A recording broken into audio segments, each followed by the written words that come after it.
Hey everybody, what's up? This is No Nonsense News. I'm Ted.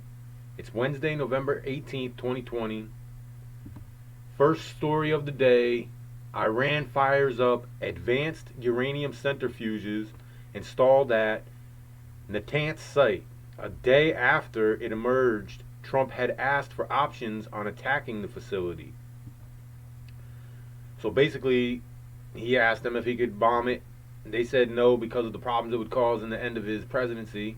I'm just going to hit these bullet points for you. Iran has started pumping nuclear fuel into banned centrifuges at Natanz. Trump was talked out of bombardment of that facility last week, reports say. U.S. president was reaching to news that banned machines were being used. Today, new report shows that nuclear fuel is now being pumped into those centrifuges. So, like I told you guys yesterday, this is something to watch out for. Okay, we got to watch out for Iran and Israel, a longtime friend, advocate of the United States, partner, however you want to say it. We walk hand in hand with Israel a lot. Whenever we have a president that doesn't walk hand in hand with Israel, he hears about it. Anyway, Israel says that the Israeli defense targeted sites related to Iran's Quds force in Syria. So basically, if you go down, you read the article, Israel shot missiles at a couple of Iran assets in Syria. That could cause problems all by itself right there. That brings Syria into the mix. Okay, and basically, watch out for China. Watch out for Iran. Keep your eyes on this. This is something that they can use to take your eye off of the ball of what's going on. When all else fails, they take us to war. Just keep that in mind. Texas County, and this is when I heard this, I was the first thing I thought was Texas. Texas County sends emergency text alert to 4.7 million residents, requesting they cancel their holiday gatherings during this surge. This is ridiculous. You don't let them take our freedoms. Spend Thanksgiving with your family, okay? Thanksgiving, why do they want to break this up? They're already talking about breaking up Christmas. They already told you, I told you yesterday, they're breaking up Mardi Gras. Why are we letting them? New York City schools, they're going digital. Basically, there's not going to be any more people going to school in New York. It'll be all remote. Cuomo warns of astronomical positive test rates in the state. Okay, well, don't worry, because here's Pfizer. And with all these rates surging and all that they're telling you, Pfizer stepping in saying in the next couple of days, Pfizer says the final data analysis shows COVID vaccine 95% effective. Plans to submit to FDA in days. So basically they're going to give it and see if the FDA will pass it and allow it for it to be spread out among us. Why 95%? 95% is so that they can say to anti-vaxxers, you have to get it because that 5% could make it spread, make it worse. It doesn't stand up. That's why 95% instead of 100%. The vaccine is called BNT162b2. It becomes highly effective against the virus 28 days after the first dose. Its effectiveness was consistent across all ages. Okay. Races and ethnicities. So it doesn't matter what race you are, what age you are. Additionally, the elderly, who are seen as high risk of severe illness from COVID-19, saw vaccine effectiveness of more than 94%. Okay. Now, I'm going to take you to this story. From that one, we see Pfizer about to go to the FDA to get okay for their new vaccine. And following this story, on the same day as that story comes out, you have more than 3 million people in the United States estimated to be contagious with the coronavirus. That mixes with the 95% because with the 95%, what they're telling you is it only works 95% of the people. So the anti-vaxxers are going to have to get it. Now they're telling you, and if you read this article here, it goes on to give you many scary statistics of how this COVID-19 is now following the second wave, the similar wave to the 1918 influenza. Back to how in the beginning of this they told us the same thing, right?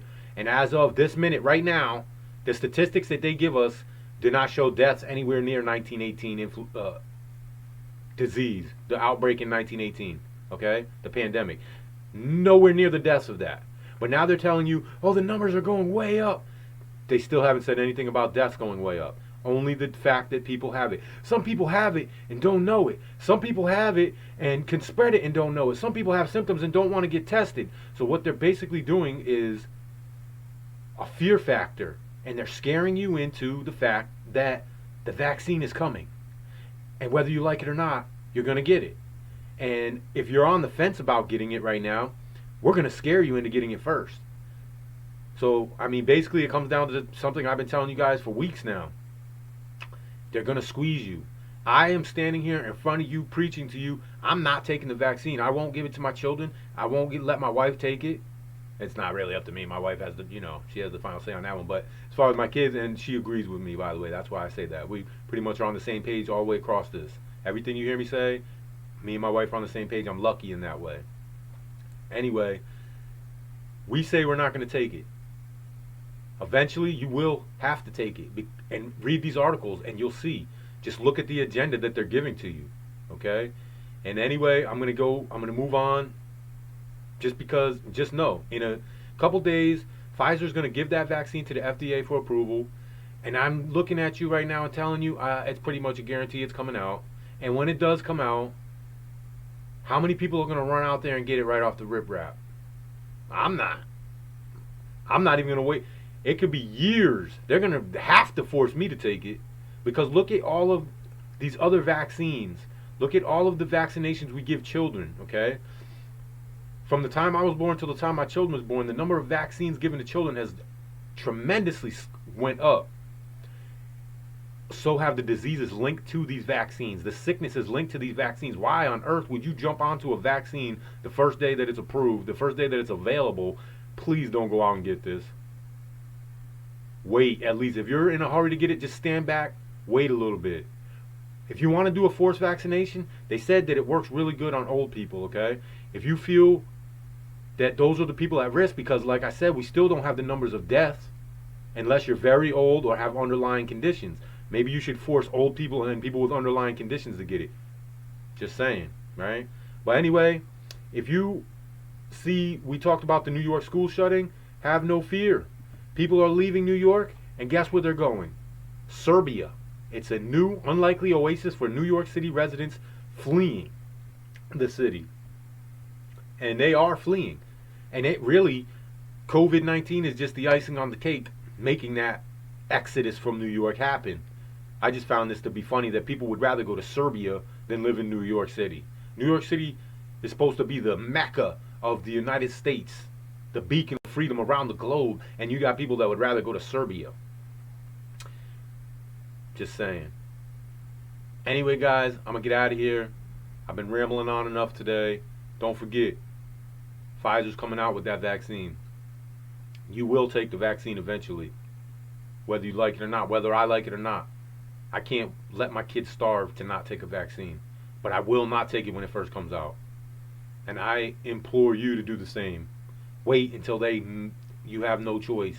And even then, I recommend standing up for our freedom to say, you can't stick a needle in my arm without my permission. I'm an American. I'm covered. The Constitution covers my freedoms. Read it. Anyway, get together, get ready. New York's shutting down schools. Texas is telling you to stop. And Texas, of all places, is telling you don't have a holiday gatherings. Israel taking shots at Iranian assets in Syria. Iran is pumping up centrifuges, nuclear centrifuges. This could get bad. Anyway, don't be scared of this stuff. Get ready for it, right? Get your stockpiles ready. Keep working on the skills. Do the things you have to do, okay? Think into the future of what would happen if they did the squeeze that I talk about. What would happen if? What would you do? Have a game plan ready. That's what prepping is all about. Anyway, guys, I'm out of here. Give me the thumbs up. Subscribe. Don't be scared. Be prepared. I'll see you guys tomorrow.